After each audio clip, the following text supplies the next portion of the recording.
Hello and welcome to Lecture 1 of Finance 3770, Financial Institutions and Markets. My name is Nathan McNamee and I will be the instructor for this course. Just by way of quick introduction, I spent about 10 years of my career in the financial services industry, working in investments mainly.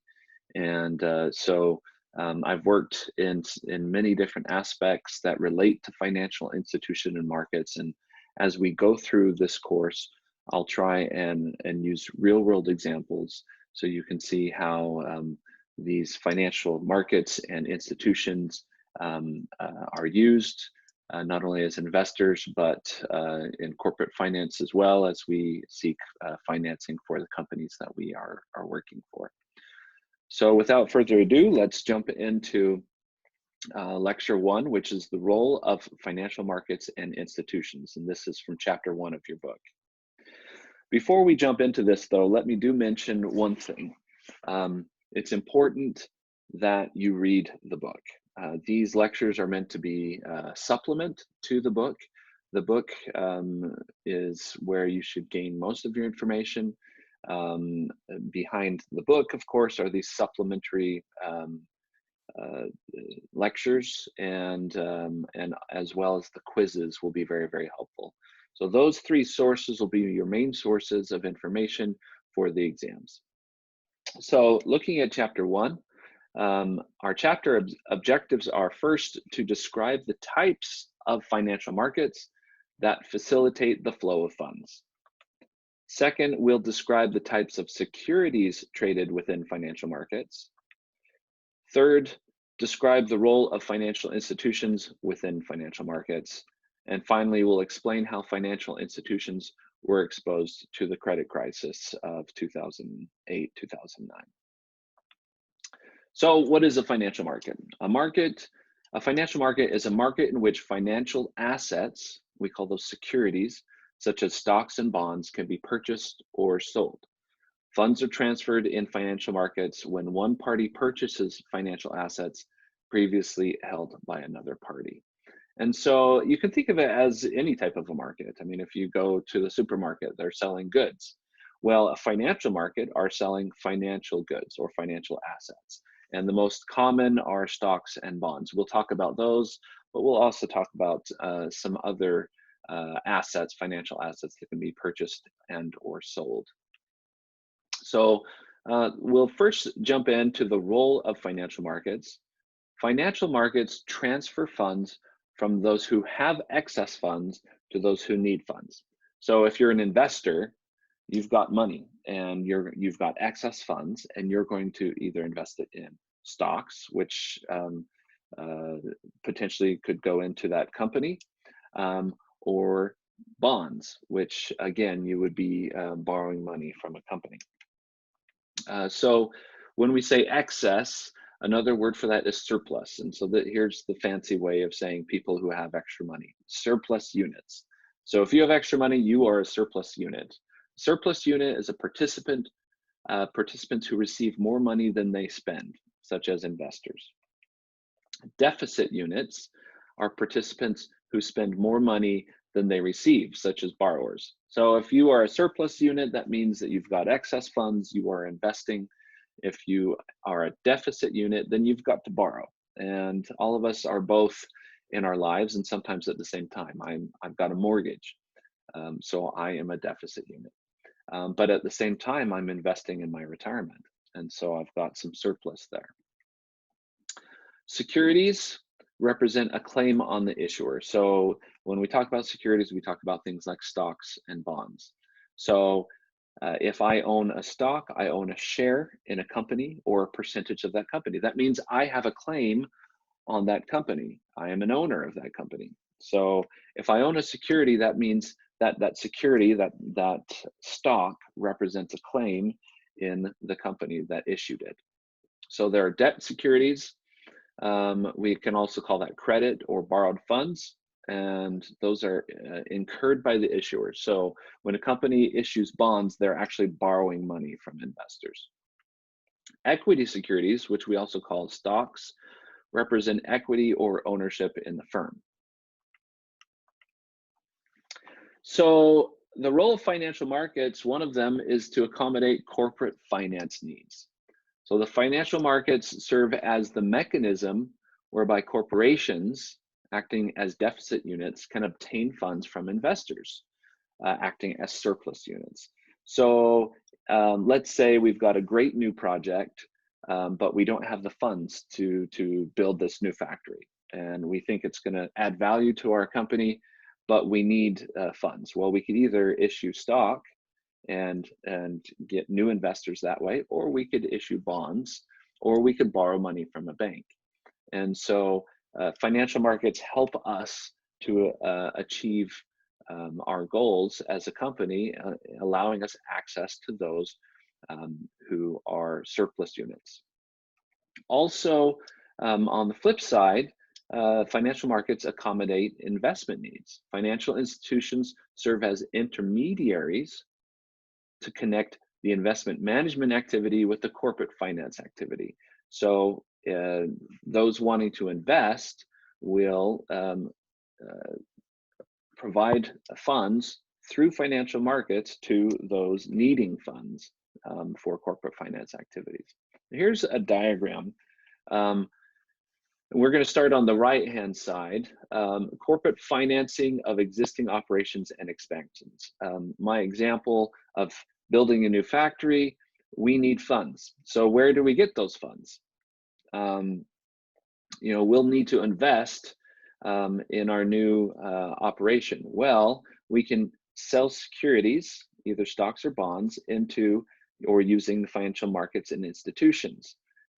So these are the intermediaries. The financial markets and institutions stand between us as corporations and investors who are surplus units, who have extra money. And so we will, using the financial markets, sell securities to investors. The investors, in turn, will send their money to us in exchange for those securities. So as you can see down here, this is the investment management side of the financial institutions and markets, and this is the corporate finance side. And as we look at jobs in finance, really those are the two main areas that we could focus on. We could work in investment management, which I worked for about 10 years in investment management, or we could work in corporate finance. I worked for about 5 years in corporate finance, including my most recent role as a chief financial officer. So I was helping to run a corporation before I was helping to invest in corporations. And so these are financial markets. Finally, there are what we call primary and secondary markets, and we'll define those right now. Primary markets facilitate the issuance of new securities. So if I'm a company and I want to raise money by selling stock in my company or selling shares of my company, that'll be what we call primary transaction or the primary markets. So the money goes to the company that needs the money. However, once those shares are owned, let's say an investor has purchased shares in my company, I receive the funds. That investor now has the ability to sell those shares on the secondary market. So the secondary market facilitates the trading of existing securities that have already been issued, which allows for a change in the ownership of the security. So if I'm Apple Computer, I've already issued all this stock, and there are investors who own Apple. What if they don't want to own it anymore? What if it's gone up and they want to take their profits? They'll sell it to another investor on the secondary market. When they sell it from one investor to another investor, does Apple get any of that money on the transaction in the secondary market? No. They only receive funds when they issued stock on the primary market. Secondary markets facilitate trading of existing securities. So liquidity is a word, a definition that you'll need to be familiar with. Liquidity is the degree to which securities can easily be liquidated or sold without a loss of value. So some things are very liquid. The most liquid thing we have would be maybe the cash sitting in our bank. That's as liquid as you can get. But some investments, I mean, maybe you can't sell out of them or sell them to anybody else for years. And so liquidity is something to consider as we look at that. And that is something we look at on the secondary markets. So if a security is illiquid, investors may not be able to find a willing buyer for it on the secondary market and may have to sell the security at a large discount just to attract a buyer. And so on the secondary markets, we'll talk about liquidity and how much of a market there is for different securities. Okay, so what securities are traded in financial markets? Securities can be classified as money market securities, capital market securities, or derivative securities. So those are the three main classes of securities that we'll be discussing. And I can't think of any securities that wouldn't fall into one of these three buckets. So let's start with money market securities. Money markets facilitate the sale of short-term debt. Short-term debt securities by deficit units to surplus units. In other words, people who need money will receive them or borrow those from people who have money, the surplus units. But it has to be short-term. So the definition of short-term are debt securities that have a maturity of 1 year or less. So if it's a bond, that bond would come due within 1 year. It'll be paid back within 1 year. Any other type of loan or debt security has to mature within 1 year, otherwise it's not considered short-term. So money markets are short-term, so that adds to the liquidity of the investment. Next are capital market securities. So they facilitate the sale of long-term securities by deficit units to surplus units. The capital markets facilitate that. And so those who need money will receive funds from investors who have money to invest. So the first security that we'll discuss that is transacted on the capital markets are bonds. Bonds are long-term debt securities, so more than 1 year, issued by the Treasury, so the US government, other government agencies, and corporations to finance their operations. So these are IOUs, they're loans. The investor will give the corporation or government agency money and purchase a bond, and that bond is a loan that has to be paid back, and the bond has specific terms that dictate when it matures, when it has to be paid back. Mortgages are long-term debt obligations created to finance the purchase of real estate. Mortgage-backed securities are debt obligations representing claims on a package of mortgages. So what they do, a financial institution will buy a bunch of mortgages, package them up, and sell a security based on what that pool or package of mortgages represents. Then there are stocks. Stocks represent partial ownership in a corporation that issued the stock. So with Apple, if I buy shares of stock in Apple, I am now a part owner of Apple. I own part of the company. Finally, are derivative securities. These are financial contracts whose values are derived, that's where it gets its name. Value is derived from the values of the underlying assets. So these are things like options and futures contracts. So they are derived off of something else. So you might have a futures contract in wheat. And so there's an underlying asset, but the security has to do with that underlying asset. And derivative securities are used for two main purposes. The first purpose is for speculation, to invest and try and make money. It allows an investor to speculate on movements in the value of the underlying asset without having to purchase those assets. So for instance, with wheat, it might be a futures contract in wheat, and I can purchase that futures contract because I believe that wheat will go one direction. And if I buy the right contract, I can make a lot of money. And so there's speculation. But if I'm wrong, I could also lose a lot of money. The other way that we use derivative securities, and this is more of a corporate finance role often, is risk management. Financial institutions and other firms can use derivative securities to adjust the risk of their existing investments in securities. Um, so derivatives can be used in investment purposes for risk management. So let's say I was a wheat farmer and I was worried about the potential drop in the price of wheat. Well, I could buy derivative securities on wheat that would hedge me against the price of wheat declining. And there are a lot of different uses and situations where derivative securities can be used. Now, we'll discuss how securities are valued. How do we value a security? Well, first things first, information has a huge part in the way we value securities. Um, so we typically will estimate future cash flows by obtaining information that may influence a stock's future cash flows. We'll use economic or industry information to value a security. And we'll also use published opinions about the firm's management to value security.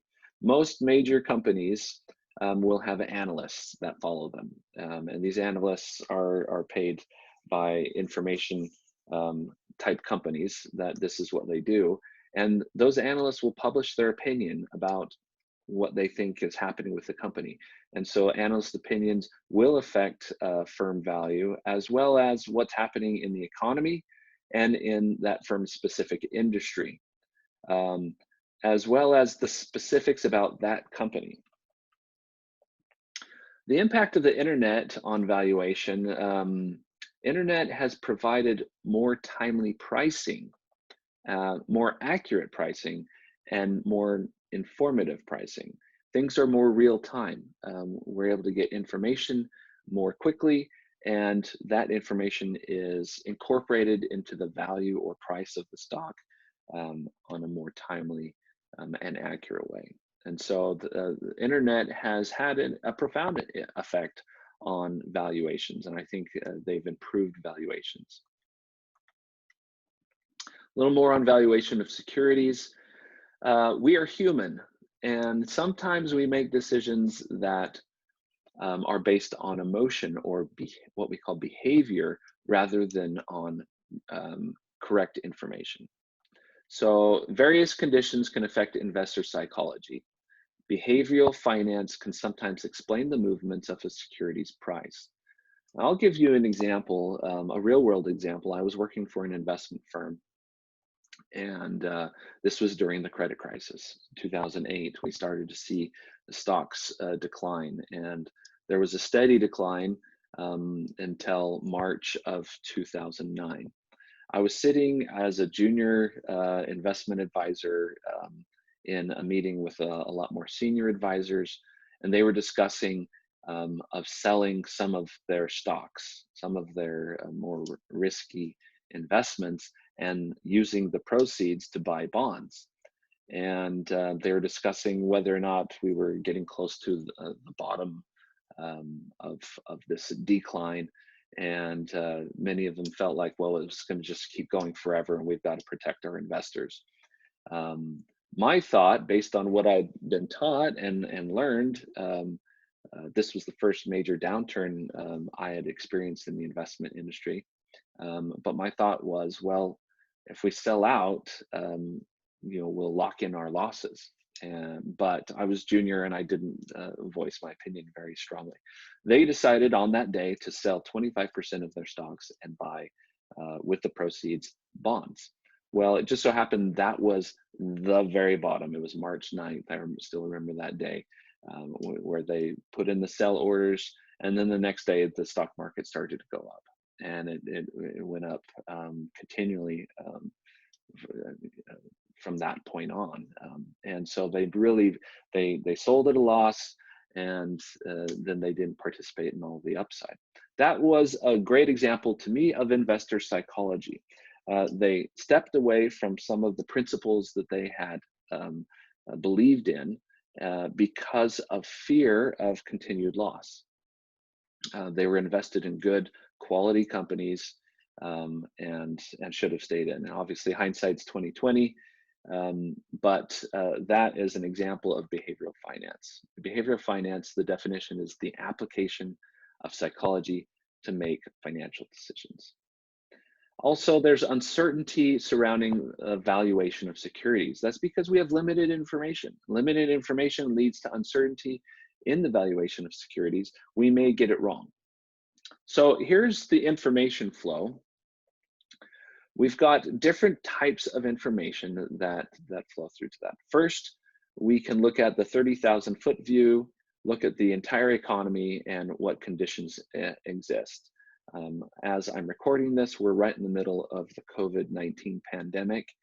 That is something that is affecting all companies and all countries. It's an economic condition that was unforeseen, but can now be factored in. Then we can look at information about industry conditions. Are there new technologies that are affecting our industry, or higher costs or lower costs, different things that may affect us specifically as an industry. And then we can look at our firm-specific information provided by the firm or other sources. So using all of this information, and investors should use all the information they can, we'll have an assessment of the firm's expected cash flows. With COVID-19, we expect lower cash flows, and that will affect different industries differently. The airline industry has a major impact, whereas industries on technology that provide online meeting spaces might be a positive thing for them. So we'll use all this information to assess the firm's expected cash flows. The valuation of security is then related to these cash flows, and we can decide whether to take a position in that security. So this is the use of information, and the more information we can gather, the better decisions we'll make. We can't talk about securities markets without talking about regulation. Securities regulation is necessary. And we have a certain amount of required disclosures. As a matter of fact, at publicly traded companies, they have an entire department often that helps to work through and provide the required disclosures to investors. And these required disclosures were dictated by a couple of different acts, Securities Acts. The Securities Act of 1933 was intended to ensure complete disclosure of relevant financial information on publicly offered securities and to prevent fraudulent practices in selling these securities. So these are very important standards that publicly traded companies are expected to adhere to. We also had the Securities Exchange Act of 1934, which extended the disclosure requirements to secondary market issues. So this was primarily on initial public offerings, and this is on secondary market issues. So these dictate how we do it in the United States. Also, there are different regulatory responses to different financial reporting scandals, one of which is the Sarbanes-Oxley Act. We call it SOX for short. It required that firms provide more complete and accurate financial information. So as companies comply, some of these requirements are pretty hefty and require a lot of work from companies, but they're meant to try and provide more information to investors so that they can make better decisions on investment. We'll also look at international securities transactions. Financial markets vary across the world in terms of degree of financial market development, volume of funds transferred from surplus to deficit units. That has to do with liquidity that we mentioned before. There are also foreign exchange markets. International financial transactions normally require the exchange of currencies. So if I wanted to purchase stock in England, I would have to have my US dollars exchanged into British pounds. So the foreign exchange market facilitates this exchange. Also, if you just want to go on holiday, as they call it over in England, you will likely need access to British pounds. The government does often intervene in financial markets. In recent years, governments have increased their role in financial markets. We saw that in 2008 through 2009 during the credit crisis. We're seeing it today through the COVID-19 pandemic. Governments are significantly intervening in significant ways. So one of the ways is the Federal Reserve can purchase debt securities. So they can go out on the open market and buy up debt securities, buy bonds. What does this do? This injects liquidity into the market or cash into the market by buying up securities. So the intent is to ensure more liquidity in debt securities and therefore encourage investors to continue to purchase. Otherwise, the markets might seize up and new investors or new issues may not work going forward. Government regulations changed the manner by which the credit risks of bonds were assessed. So they changed the way we assess credit risk of bonds. Also, there's been an increased monitoring of stock trading. They've prosecuted insider information trading cases. Famous one would be Martha Stewart. It might be a little bit before your time. Martha Stewart was famous for homemaking and different things, and she had her own publicly traded company. She, at the advice of her financial advisor, traded on her own stock with inside information and went to prison as a result. They also ensure that no investor has an unfair advantage. They try and make sure that information is available equally to all investors. Financial institutions are necessary. They're needed to resolve the limitations caused by market imperfections, such as limited information regarding the creditworthiness of borrowers. So financial institutions are these intermediaries, and they help to eliminate some market imperfections. They can't eliminate all of them. And we're going to talk now about a few different types of financial institutions and what they do. So we've got depository institutions. They accept deposits from surplus units and provide credit to deficit units through loans and purchases of securities. So a typical bank, this is the way they operate. They'll take in deposits.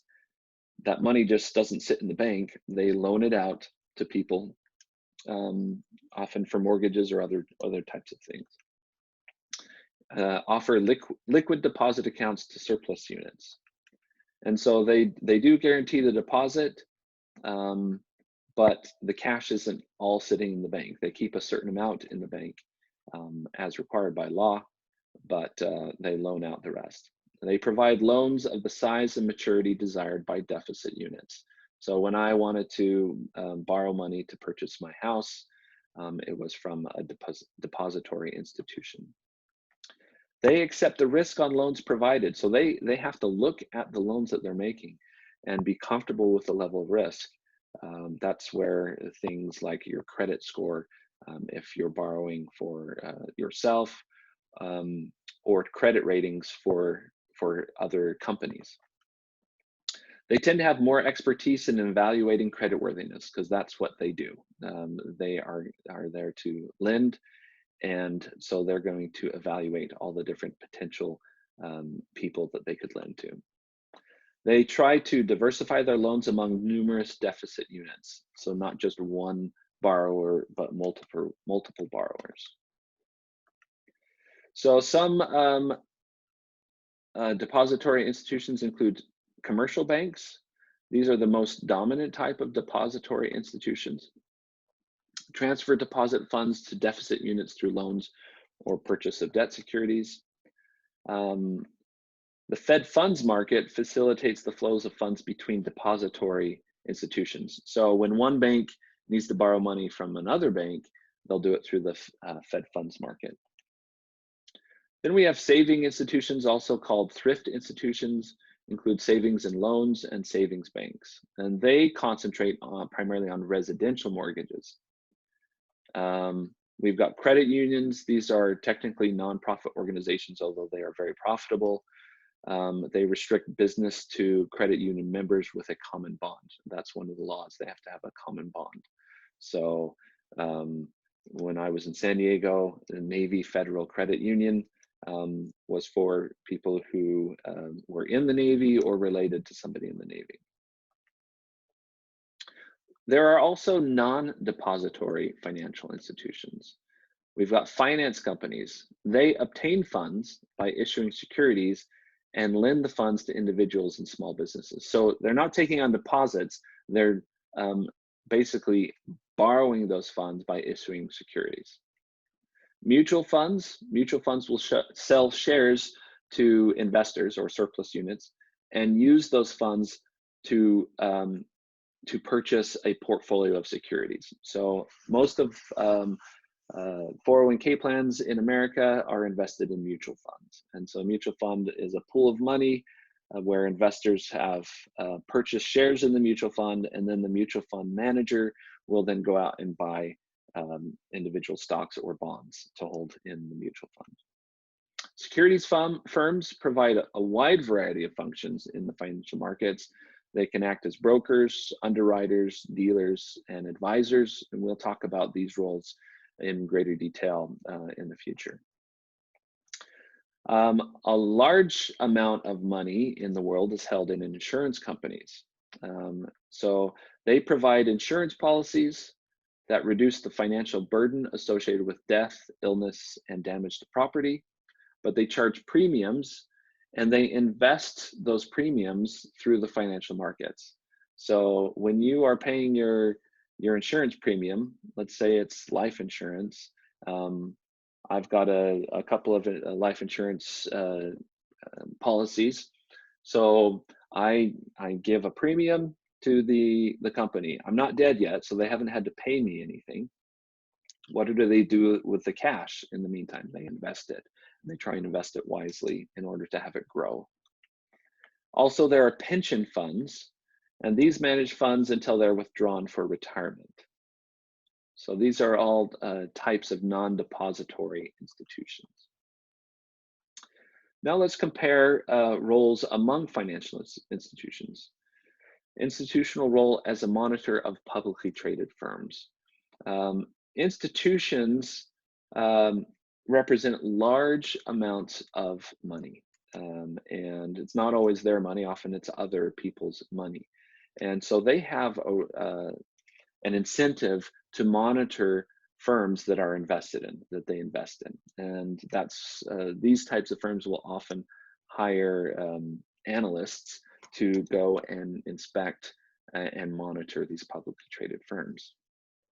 Because financial institutions facilitate the flow of funds from individual surplus units, these investors, to deficit units, they tend to want to monitor.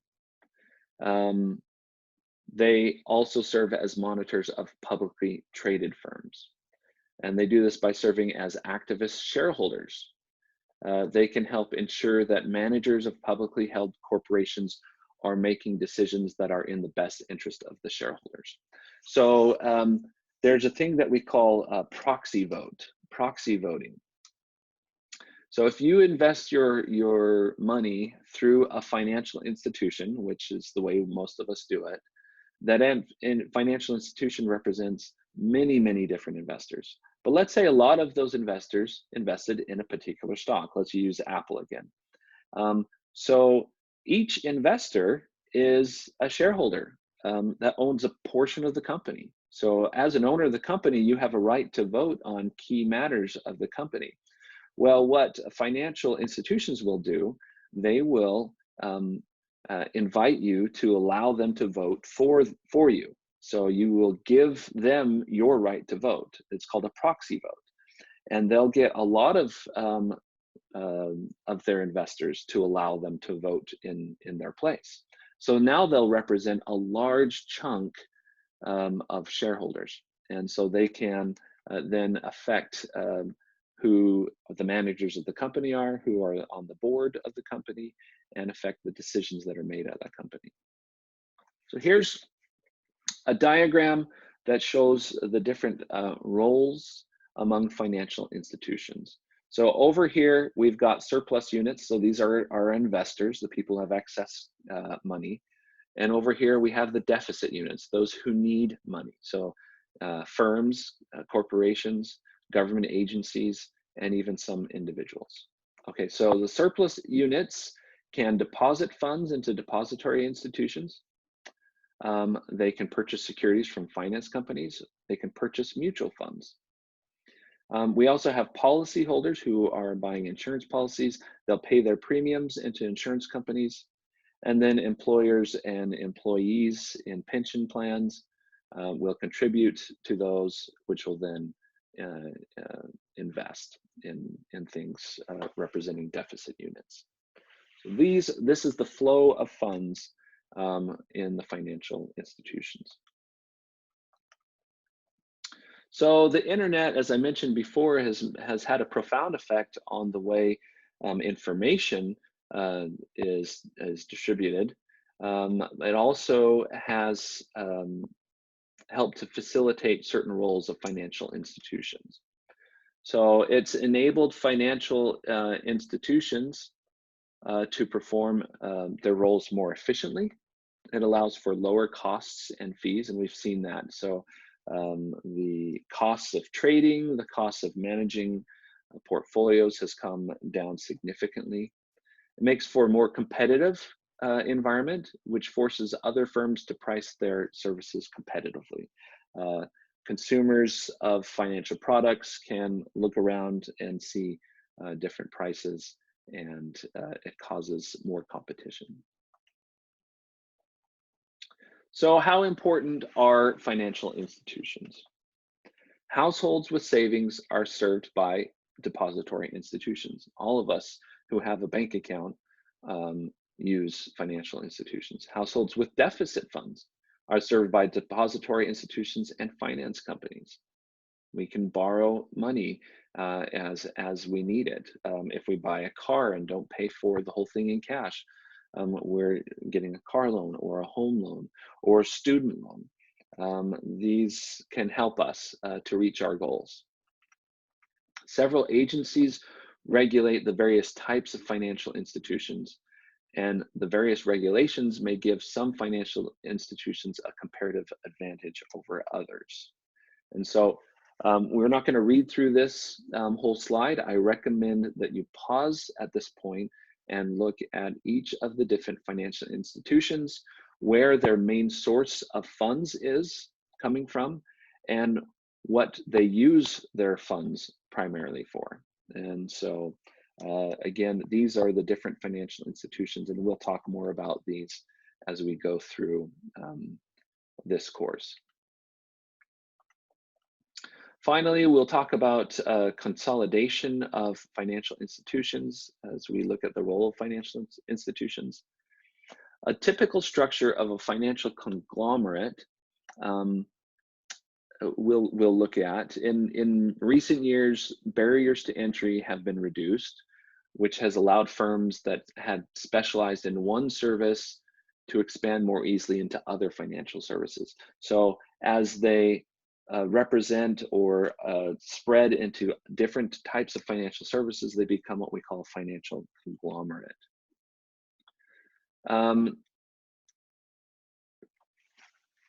Consolidation on competition can provide more convenience.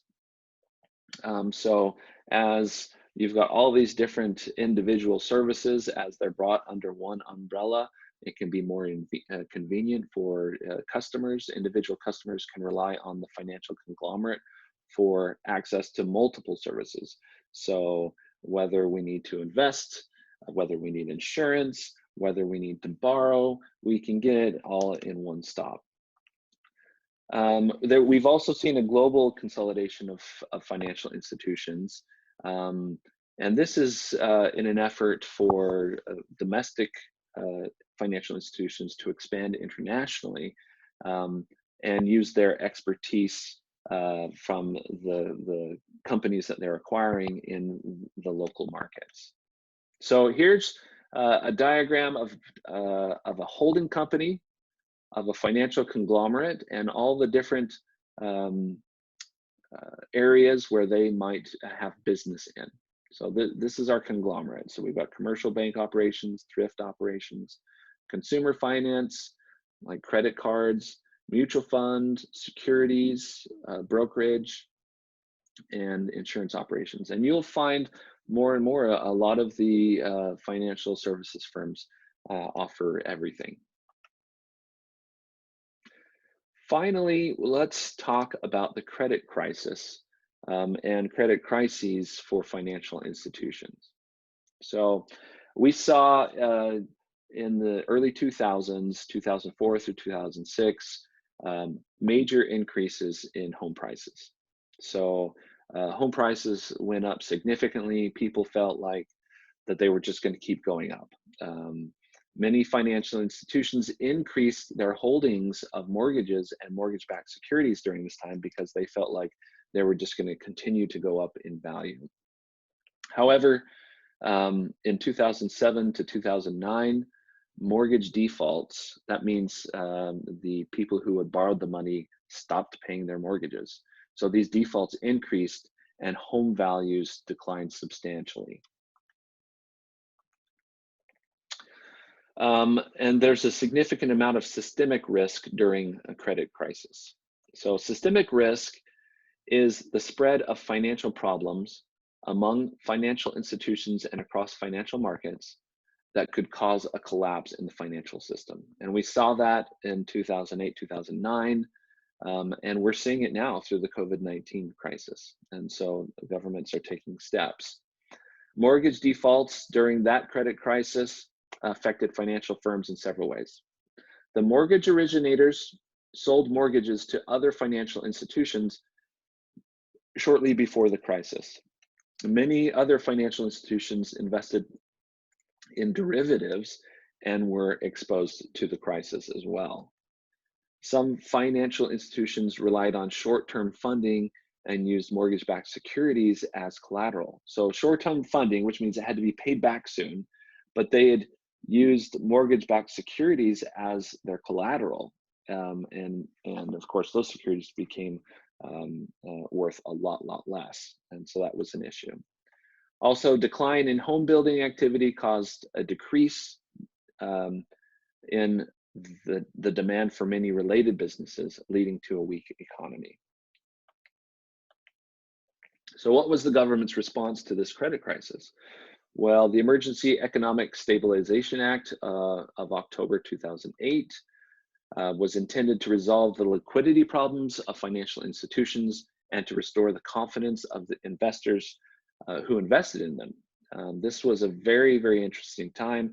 The first financial services firm I worked for, Merrill Lynch, was in danger of going under. And so at this point, the government actually helped facilitate the purchase of Merrill Lynch by Bank of America. So there was a lot of upheaval in the industry. Federal Reserve also acted. They provided emergency loans to many securities firms that were not subject to its regulation. So Federal Reserve typically will only lend to firms that are subject to their regulation, but in this case, they provided wider availability to emergency loans. Then there was the Financial Reform Act of 2010, also referred to as Wall Street Reform Act or Consumer Protection Act. Mortgage lenders had to, from this point on, verify the income. Part of the problem that led to the credit crisis was the lenders, because housing prices were going up, they were less concerned about the credit worthiness of the buyer because the underlying asset was going up in value. Well, a lot of the people who borrowed never proved that they had any income or any job, and many of them didn't. And so now mortgage lenders have to verify the income, the job status, and the credit history of mortgage applicants before they can approve mortgage applications. So, conclusion about government response to credit crisis. In general, the response was intended to enhance the safety of financial institutions. They added tougher regulations on financial institutions in order to stabilize the financial markets and encourage more participation by surplus and deficit units. Participation is key for working markets. If you don't have both surplus and deficit units, in other words, people with money and people that need money, then the markets will not continue to operate. Just a final word on our current COVID-19 pandemic crisis. Up to this point, the government response has been over $3 trillion. And the response in many cases has been meant to help maybe not the financial institutions as much, although we are now seeing a lot of that, but also small businesses and individuals. So we'll see the response has been slightly different in this pandemic as compared to the credit crisis. Many people are suggesting that the additional loans that the government is now providing will lead to a new credit crisis a few years down the road. Only time will tell, but this is a very interesting time to be discussing these types of subjects. I hope this was helpful to you. Again, please read chapter 1. And if you have any questions, contact me during my office hours. I'm available via phone or email. Or if those times don't work for you, just send me an email and we'll schedule a time that will work for you.